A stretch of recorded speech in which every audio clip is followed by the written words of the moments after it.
Bharatiya Janata party RSS के 100 साल पूरे होने पर जश्न मना रही है। वहीं अगर बात करें बीजेपी के कांड की तो सोचिए, उत्तराखंड में भाजपा के खिलाफ सड़कों पर जनता अनशन दे रही है, धरना प्रदर्शन कर रही है और सरकार का जोरदार विरोध कर रही है। ये तस्वीरें देखिए, ये तस्वीरें चीख चीख कर सरकार से सवाल पूछ रहे हैं, प्रशासन की पोल खोल रहे हैं कि पेपर लीक पर कब रोक लगेगी, क्योंकि भारतीय जनता पार्टी सुरक्षा की गारंटी लेने वाली डबल इंजन सरकार किस तरीके से छात्रों के पेपर लीक होने से नहीं बचा पा रही है। सोचिए, उत्तराखंड एसएससी पेपर लीक हो गया, उसके बाद छात्र जमकर विरोध कर रहे हैं, उन छात्रों को भी किस तरीके से बदनाम किया जा रहा है। और अब सोचिए, वोट चोर गद्दी छोड़ के नारों से गूंज उठा पूरा उत्तराखंड। देवभूमि पर देश के प्रधानमंत्री और देश के सत्ताधारी लोगों का जमकर विरोध हो रहा है। ये तस्वीरें देखते जाइए, एक बार आपको ऑडियो भी सुनाते हैं। पेपर लीक है, तेरे शासन में पेपर 15 लाख में वोट चोर। तो सुना आपने किस तरीके से वोट छोड़ गद्दी छोड़ के नारों से गूंज रहा है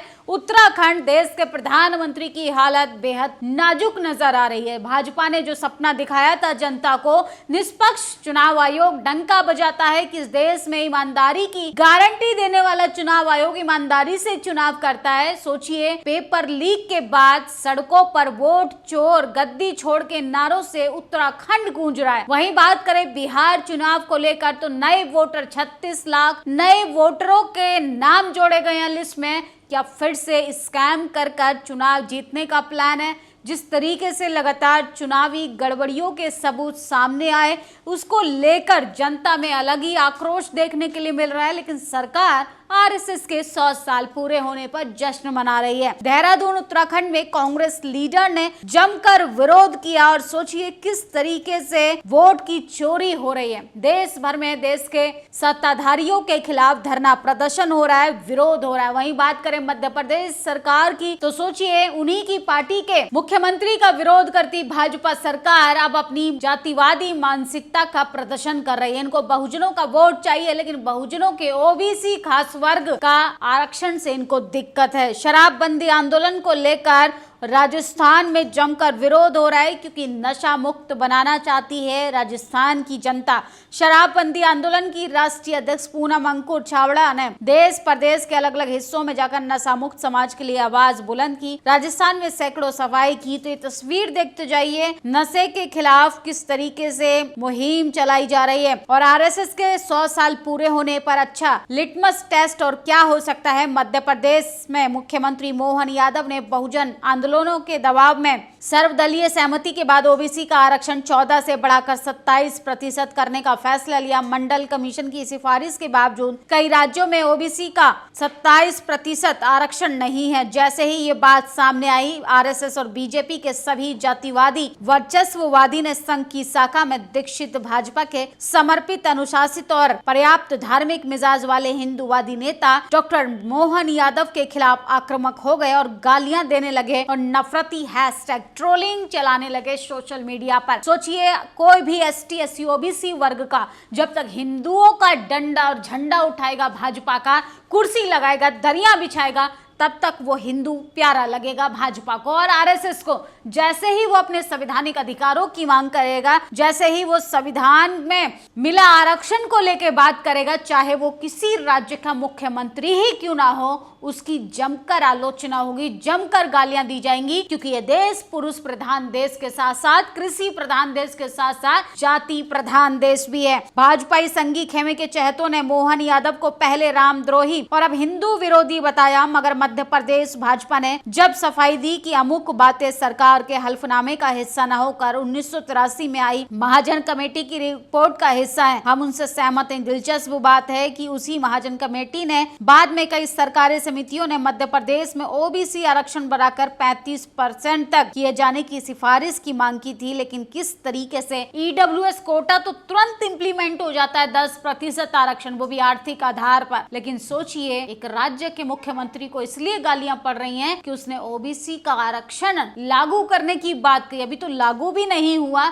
लागू करने की सिर्फ बात कही है। भाजपा और आरएसएस ने सभी ईडब्ल्यूएस लाभार्थी, जातिवादी, वर्चस्ववादी सीएम मोहन यादव यादव और भाजपा के खिलाफ कैंपेन चलाने लगे। ओबीसी आरक्षण बढ़ाना है, देश विरोधी, मेरिट विरोधी, विकास विरोधी, ब्ला ब्ला विरोधी। मैं देखना चाहता हूं कि भाजपा के बहुजन नेता क्या करते हैं। तो सोचिए, भाजपा के राज्य में, भाजपा सरकार में मौजूदा बहुजन समाज के नेताओं की क्या हालत है कि वो अपनी बातें भी पूर्ण तरीके से नहीं कह सकते हैं। नहीं बढ़ेगा ओबीसी व अन्य वर्ग का आरक्षण, राज्यपाल ने लौटाया विधेयक। जब बात आती है सवर्णों के लिए तो 10% ईडब्ल्यूएस आरक्षण तो 50% की सीमा मानो कहीं गुम हो जाती है, लेकिन जैसे ही एसटी, एससी, ओबीसी के आरक्षण को उनकी जनसंख्या के आधार पर बढ़ाने की बात होती है तो यही सीमा लोहे की दीवार बनकर खड़ी हो जाती है। सवाल यह है कि आरक्षण की सीमा भी वर्ग देखकर तय होगी। आज के दौर में असली मांग आबादी के हिसाब से आरक्षण, क्योंकि न्याय का संतुलन तभी बनेगा जब प्रतिनिधित्व जनसंख्या के अनुपात में होगा। महापुरुषों का कहना था, जिसकी जितनी संख्या भारी उसकी उतनी हिस्सेदारी। सोचिए, 5% लोगों को 10% आरक्षण मिल रहा है, मलाई खा रहे हैं हर पद पर बैठकर,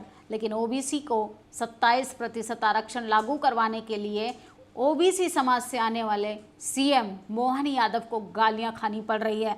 तो इससे अंदाजा लगाइए कि आप हिंदू, कितने भी बड़का हिंदू हो जाइए, लेकिन आपकी जाति तो पीछा नहीं छोड़ेगी। कभी पुजारी तो कभी आश्रम, कभी योग गुरु, महिलाएं कहीं सुरक्षित नहीं। लोग इस बात से परेशान है कि मुस्लिम महिलाओं को मस्जिद जाने का अधिकार नहीं है। पहले अपनी औरतें बचाओ भाई, बाकी लोगों को अधिकार। तो सोचिए कि योग गुरु ने नाबालिग समेत 8 महिलाओं का हवस का शिकार बना लिया। मध्य प्रदेश में ओबीसी नायक मोहन यादव ने कोर्ट में हल्फनामा दाखिल किया। एक इंटरव्यू में भी उन्होंने बोला कि डंके की चोट पर ओबीसी को 27% आरक्षण देकर रहेंगे। बहुत जल्दी मध्य प्रदेश में ओबीसी को इसका फायदा मिलेगा। लेकिन मोहन यादव को क्या मिल रहा है? मोहन यादव को, सबसे बड़े कट्टर हिंदूवादी मुख्यमंत्री को क्या मिल रहा है? सिर्फ और सिर्फ संघियों के द्वारा गालियां। मोहन यादव को मोदी जी तत्काल हटाइए, नहीं तो ये जो कैंसर है पूरे प्रदेश से भाजपा को समाप्त करके मृत्यु को प्राप्त कर देगा। और पूरा ओबीसी समाज आपका कृतज्ञ रहेगा। मोहन यादव जी, अगर आप ऐसा कर पाते हैं तो इतिहास में आपका नाम सुनहरे शब्दों में लिया जाएगा। अगर मध्य प्रदेश के अंदर 27% आरक्षण ओबीसी समाज को मिलता है और दिल्ली में आरएसएस का अखिल भारतीय मुस्लिम महासम्मेलन होगा,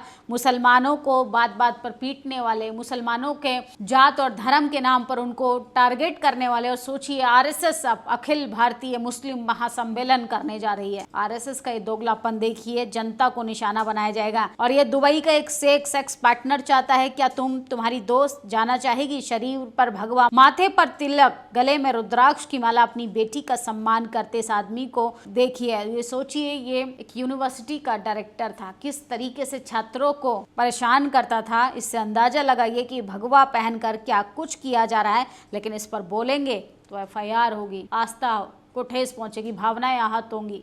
एक सीएम को गालियां सिर्फ इसलिए पड़ रही हैं कि वो अपने संवैधानिक अधिकारों की मांग कर रहा है और वो समाज को, जो हाशिए से अभी भी पीछे रह गया है, उसको वो 27% तक आरक्षण देने की बात कर रहा है। अभी दिया नहीं है, सिर्फ बात कर रहा है और उसके संघी मनुवादी लोग उसका जमकर विरोध कर रहे हैं। इससे अंदाजा लगाइए कि जाति की जड़ें अभी कितनी मजबूत हैं। जिन सेकुलर लोगों को जातिवाद नहीं दिखाई देता है वो चीख चीख कर इस खबर को देखें और इम्प्लीमेंट कराएं आरक्षण। अगर जाति प्रधान, जातिवाद मुक्त भारत है तो इम्प्लीमेंट कराइए और सबको दीजिए आरक्षण। 5% लोग 10% आरक्षण लेंगे और सोचिए 80% लोगों को सिर्फ 5 किलो राशन देंगे। ये दोगलापन तो नहीं चलेगा भाजपा सरकार का। आप लोगों की क्या प्रतिक्रिया है? मध्य प्रदेश में 27% आरक्षण लागू होना चाहिए या मोहन यादव को अपने पद से इस्तीफा देना पड़ेगा? आप अपनी राय जरूर दीजिएगा। शुक्रिया। नेशनल दस्तक की आपसे गुजारिश है कि अगर इसको बचाना चाहते हैं तो नेशनल दस्तक को सब्सक्राइब करने के लिए रेड कलर के सब्सक्राइब बटन को दबाएं, फिर बेल आइकन की घंटी दबाएं। नेशनल दस्तक को बचाने के लिए बहुत जरूरी है कि हर खबर को शेयर करें, लाइक करें, कमेंट जरूर करें।